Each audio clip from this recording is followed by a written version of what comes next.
Today, i-share ko sa inyo kung ano mga foods na kinain ko after an 18-hour fast. Gumising ako ng 10 a.m. and uminom muna ako ng tubig pagkatapos nagtimpla na rin ako ng pure black coffee. Pagdating ng 12 p.m., it's time to break my fast and ang una kong kinain is itong overnight oats. Gumamit lang ako dito ng 45 grams ng rolled oats, 1/2 cup ng almond milk, 100 grams ng yogurt, and 3 pieces ng strawberries. Ang total niya ay 319 calories and 42 grams of carbs. Good source ito ng fiber and nutrients, kaya lang ay mas mabagal ito ma-digest compared to other foods. Kaya kung lagi kayo naka-fasting, mas maigi na piliin yung mga easy digestible foods to break your fast. Wala sa plano ko ang mag-snack ngayon mga mi, pero dahil meron na libre ng Jolly Hotdog, sino ba naman ako para tanggihan to?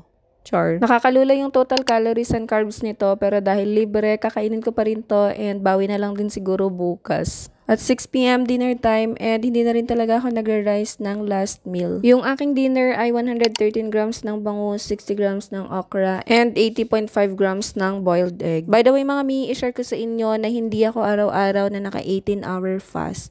Yun lang. Bye.